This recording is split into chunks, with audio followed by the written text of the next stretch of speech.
Welcome to the Freedom Report. What I love about Austin Peterson is his love of the battle. He wants to fight. Austin was, of course, the rabble-rouser, just to make sure I stayed Rothbardian. We live in a world fraught with danger, and there is a certain amount of danger that the public must endure in order to secure the blessings of liberty. For economic freedom and personal liberty.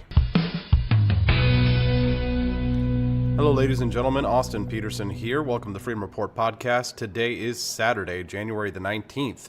If you could go back in time, would you kill baby Hitler? Well, that's the question that is being posed after Ben Shapiro reportedly discussed this popular thought exercise at the March for Life rally in Washington, D.C. this weekend. And now it's a big issue because not only is he being attacked by left-wingers, but it looks like one of the sponsors, one of the alleged sponsors of Daily Wire's podcast has decided to pull their advertising over this kerfuffle. So let's just break it down and look at what's going on. Mediaite, which is ostensibly left-leaning, just an FYI. I know quite a bit about this website, especially because we used it quite a bit when I was an employee at Fox. We knew very well that Mediaite was left-leaning, but they are reporting on this. Tamer Alber says that Ben Shapiro reportedly loses sponsor after Baby Hitler March for Life speech.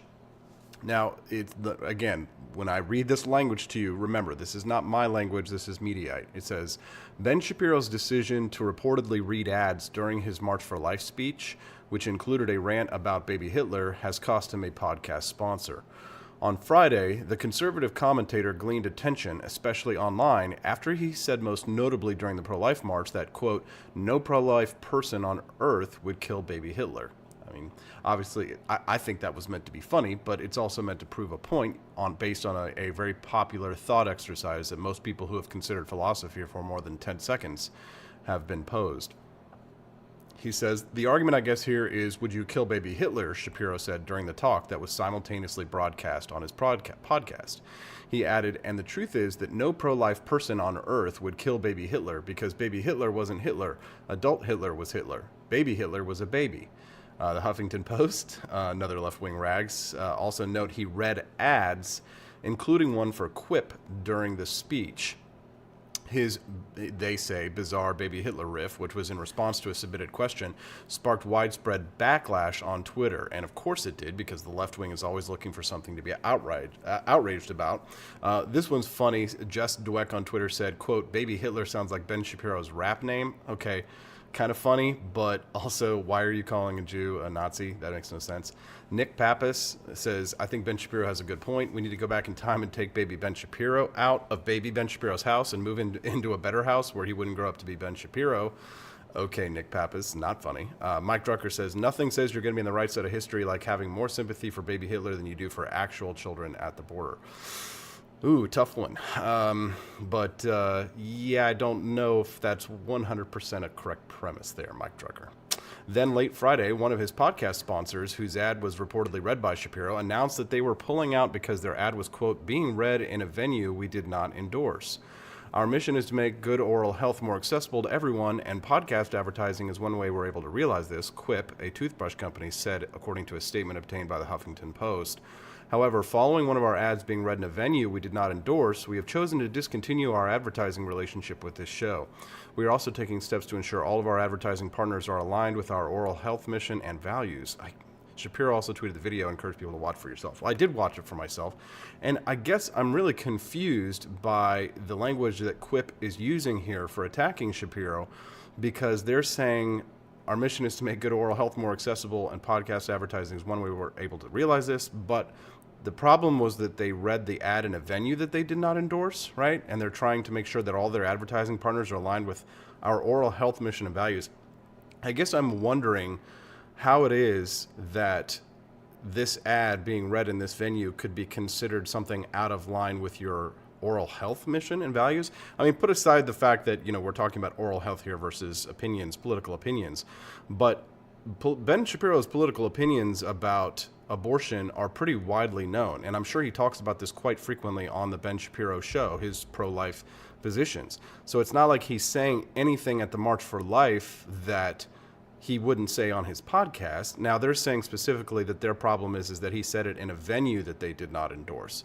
Okay, so Quip Oral Health, I don't get it. Why would Quip Oral Health give money to Ben Shapiro to advertise their product on his podcast, but to say the exact same things that he was saying in his podcast, that he said it in a venue? Well, I mean, I understand maybe you don't endorse that venue, but why would you have given Ben Shapiro money in the first place, knowing that he had these views? And I guess I'm curious because there's not enough information here for us to go on, but is the problem that I guess I'm getting myself tied up in knots in this one because I just don't understand the logic that's being used. They don't endorse the venue, but they do endorse the man's views on his own podcast. But if he says it at a pro-life event, then all of a sudden we have a problem with this? I'm really confused here. Are you guys confused? And I'm confused because this is what happens. And here's the one mistake that Ben Shapiro made. Ben Shapiro made a mistake with the same mistake that I made a lot of times. I have made many times, is that you're teaching to the A students. And unfortunately, you've heard me talk about this many times. Unfortunately, most people, especially those people who are involved in politics, they tend to be dumber than I think on average, right? If you average that out, you're probably going to find the people who are like most active in politics, who tend to be social democrats, no coincidence there, have no effing clue the first thing about philosophy. Okay, so when Ben Shapiro talks about the baby Hitler thought experiment, all of the A students are like, yeah, boring. We read about this back when Jeb Bush was asked this exact same question and said that, yes, he would kill baby Hitler. Right? Do you all remember when Jeb Bush was asked? No, of course you didn't, because you didn't pay attention. And if you did pay attention to that, good for you, bully for you. You probably remember then the time that there was an actual study done on whether or not, or it was New York Times Magazine. Yes, they did a poll of their people and asked if people could go back in time and kill Hitler as a baby, would you do it? 30% said no, 28% said not sure, and 42% said yes. Well, of course, because 42% of people just responded like Jeb Bush did without a brain and said yes, oh yeah, I'd go back in time and kill baby Hitler. But of course, I want to talk about this thought exercise here in just a couple minutes, but I want to focus on the news item of this. What Ben Shapiro was saying is not controversial, nor is it new, right? Nor is it anything offensive. And to me, it just again shows that the people who control the argument, the debate, the media, like the BuzzFeed, these are the people who read BuzzFeed, okay? These are the people who are offended by this. Those are the people who read BuzzFeed and think that that's real news. And as we've seen in the last 24 to 48 hours, it's not. It's not real news. Okay, so stop reading BuzzFeed and stop reading all these liberal media outlets that are nothing but propaganda outlets, or at least read the ones that are open about the fact that they're propaganda outlets, like Jacobin Magazine. Jacobin Magazine is a great example of a left-wing periodical that makes no bones about it being Marxist, socialist, communist, leftist, right? Daily Wire is open about its biases. BuzzFeed and all these other things, if they're trying to sell them off as being real news, just don't believe them, guys. But anyways, that's a tangent. So the baby Hitler question is not new. It's something that's been discussed many times in the media, in the popular media, and the fact that people don't understand it, it's not really Ben's fault that people don't understand it, because I know how it feels, Ben, if you're hearing this podcast. I know how it feels to have people take everything that you say and misinterpret it, not because you don't understand what you're talking about, but because they don't understand what you're talking about. And frankly, the fact of the matter is you can't do anything about that to a certain degree. Ben's not running for office, right? Or not, at least not yet, right? He's not a politician, so he doesn't have to speak at a third grade level to try and get elected. He's trying to educate people. Right? And there's a big difference between what Ben Shapiro does and, say, Jeb Bush was doing when he was running for office. Right? Jeb Bush was being asked that question. He wasn't considering that from a philosophical question, because he was thinking about it, what's the most politically correct thing to say? Well, guess what? 42% of people said yes, so the most politically correct thing to say is yes, of course, if you're running for office, yes, kill baby Hitler. Right? But if you're Ben Shapiro and you're trying to educate people about a pretty common thought experiment, or at least make a reference to it, then oh, okay, all of a sudden we have a problem?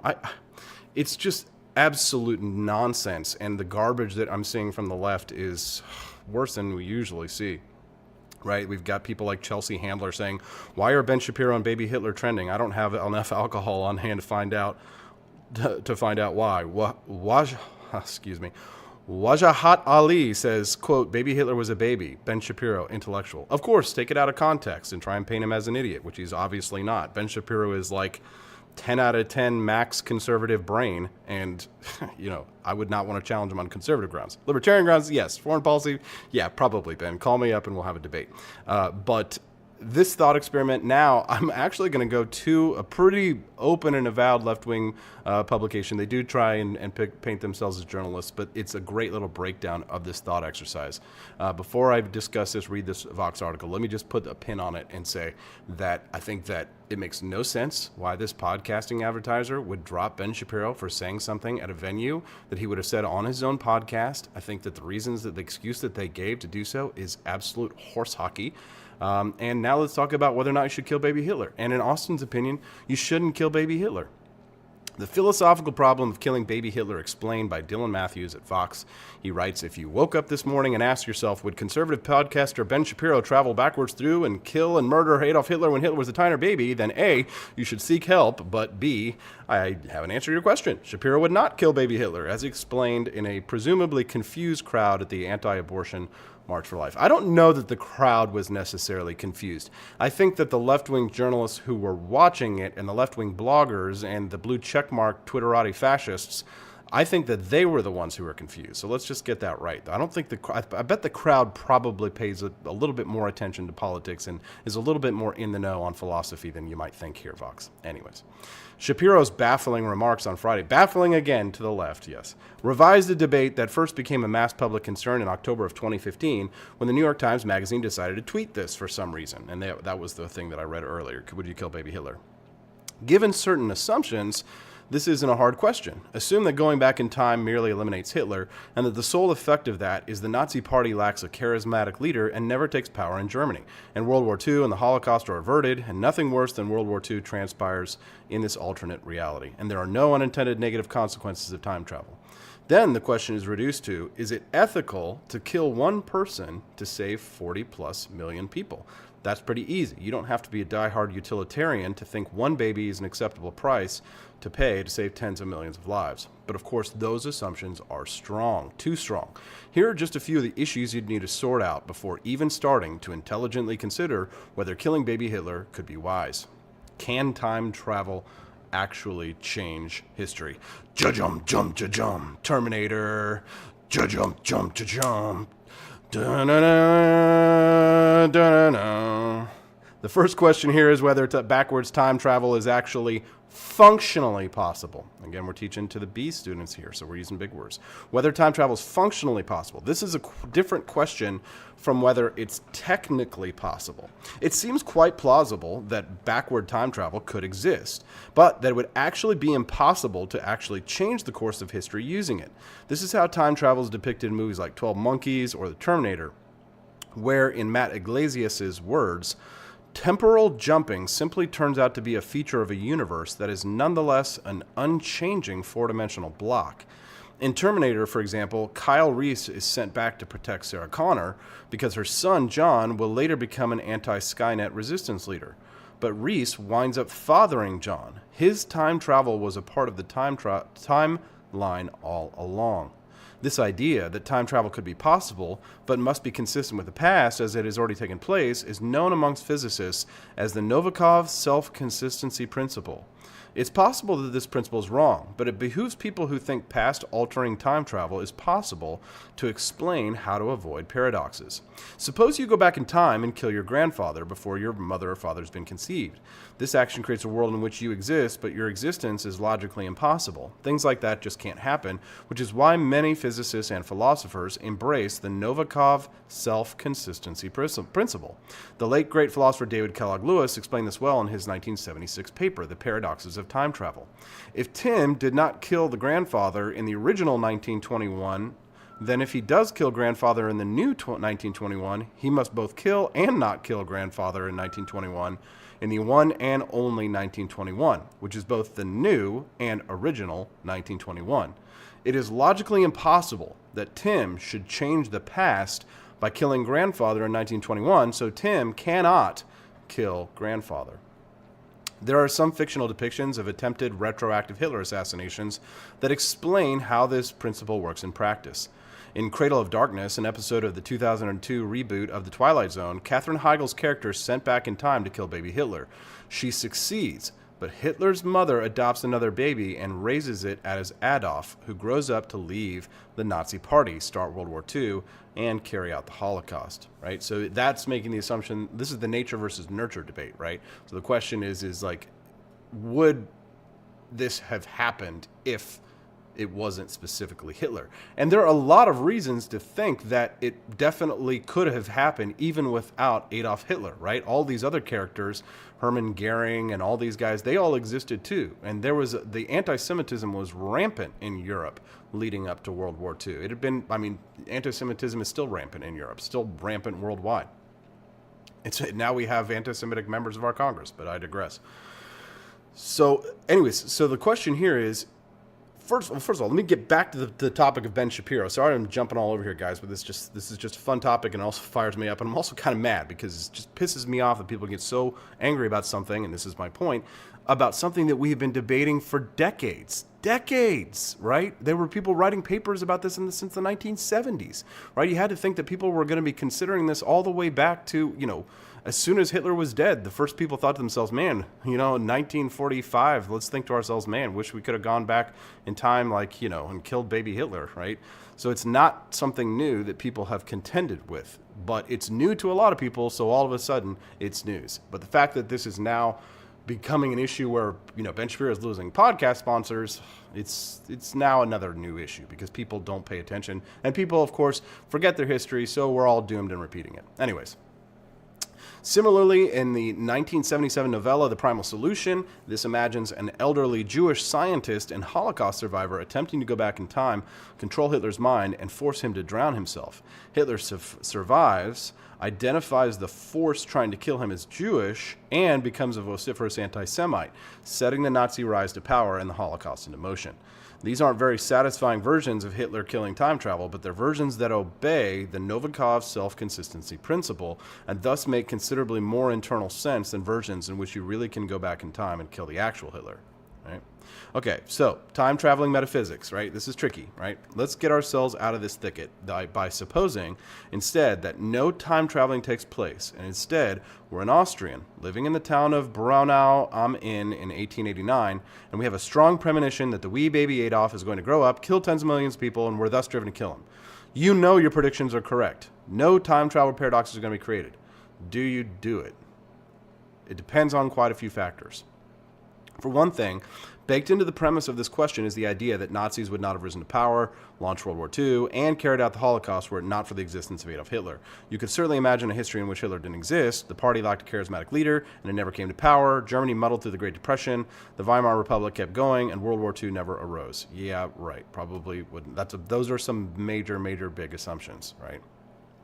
But you can also imagine, and one thing too, just to talk World War II knowledge, one of the things that people contend with is that all the assassination attempts that were made on Hitler while he was during the war, it probably would have not been good for the war effort if somebody competent had taken over, because Adolf Hitler made so many tactical mistakes in how he defended the Atlantic Wall, how he waged the campaign to support all of the failed campaigns in Italy, how he waged the war against the Soviets, right? In some ways, Adolf Hitler, if this was going to happen anyway, Adolf Hitler may have been the best person to have at the top of the ticket there because of his incompetence in military planning, right? Because of the way that he structured his command structure versus how the Allies did so, right? He had to have command of tanks. He separated tank battalions. Anyways, I'm just trying to show off my World War II knowledge because it's lit. And anyways, if you like World War II, tonight, January 19th, Saturday night, on Twitch, we're going to be playing a World War II game, Battlefield 5, and you guys can join us on twitch.com/AP for Liberty, where we can actually kill some real Nazis. And no baby Nazis, though. Right? You could imagine an alternate history where the Nazis don't take power, but the Volkisch movement in post-World War I Germany gives rise to another anti-Semitic regime, or at least a regime that also sparks a Second World War. Or maybe Germany is fine, but absent World War II, tensions between the U.S. and Soviet boil into a hot war is even bloodier and more destructive than the actual Second War was. Maybe this war doesn't lead to the kind of post-war human rights revolution that World War II actually did, slowing the spread of liberal democracy and causing additional suffering for millions. All of which is to say, we have no idea how the world had differed if Hitler had died in infancy. We don't know how much weaker or stronger the Nazi Party would have been. We don't know if a second UK, France, Russia versus Germany war could have been avoided, and if so, whether another bloodier war would have occurred instead. And unless we have answers on all that, we can't know the consequences of killing Hitler, and thus whether killing Hitler did more good than harm. So if we can't know if killing Hitler is right or wrong, can we know if anything is right or wrong? This is actually a general problem for consequentialist moral theories. That is, theories where the morality of an action depends entirely on what the consequences of that action would be. So in his 2000 paper, Consequentialism and Cluelessness, University of Sheffield's James Lenman explained the issue using the case of a German bandit in the year 100 BCE, deciding on attempting to decide whether killing a distant ancestor of, you guessed it, Adolf Hitler, right? Imagine you are in southern Germany, 100 years before the birth of Jesus. Okay, a certain bandit, Richard, quite lost to history, has raided a village and killed all its inhabitants bar one. The final survivor, a pregnant woman named Angie, he finds hiding in a house about to be burned. On a whim of compassion, he orders that her life be spared. But perhaps by consequentialist standards, he should not have done so. For let's suppose that Angie was a great-great-great-great-great-great-great-great-great-great-great-great-great-grandmother of Adolf Hitler. The millions of Hitler's victims were thus also victims of Richard's sparing of Angie. Do Hitler's crimes mean that Richard acted wrongly in consequentialist terms? They do not. For Hitler's crimes may not be the most significant consequence of Richard's action. Perhaps, had Richard killed Angie, her son Peter would have avenged her, thus causing Richard's widowed wife, Samantha, to get married again to Francis. And perhaps had all this happened, Francis and Samantha would have had a descendant 115 generations on, call him Malcolm the Truly Appalling, who would have conquered the world, and in doing so, committed crimes vastly more extensive and terrible than those of Hitler. Lenman's point is that if morality is really about maximizing good consequences, then it's a problem that the immediate consequences of an action like killing an innocent villager can be swamped by the consequences thousands of years in the future, which no one could ever reasonably foresee, right? Maybe you met somebody at a bar last weekend, and their progeny 2,000 years from now is going to cause human extinction, right? That implied that the worst thing that you ever did in your entire life was to refrain from murdering that bar person, right? That person in the bar. This seems to imply that there's basically no way to know if you're making the right ethical decisions. Either ethical living is impossible, or a moral theory less dependent on action's consequences is needed, right? Tyler Cowen argued in a response paper that the existence of serious uncertainty is important and humbling, but it doesn't render estimation of an event's likely effects totally impossible. If we know the near-term effects of foiling a nuclear terrorism plot are that millions of people don't die and don't know what the long-term effects will be, there's still a good reason to foil the plot.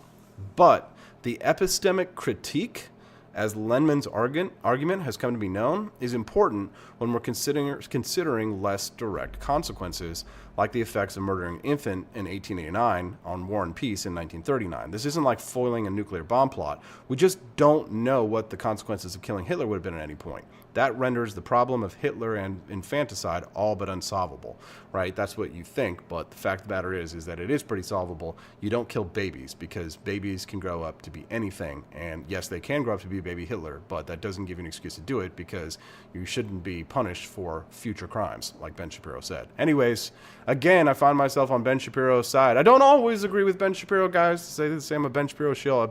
I am a fan. Obviously, I think that he's a very good conservative. Obviously, I'm a libertarian, so we do have some different opinions, but we agree on this. Do not kill baby Hitler. Thanks so much for listening to the Freedom Report podcast. You can always download us at Stitcher, iTunes, SoundCloud, Spotify, Podbean, everywhere you get. You can find me on Facebook, Twitter, or Instagram at AP4Liberty.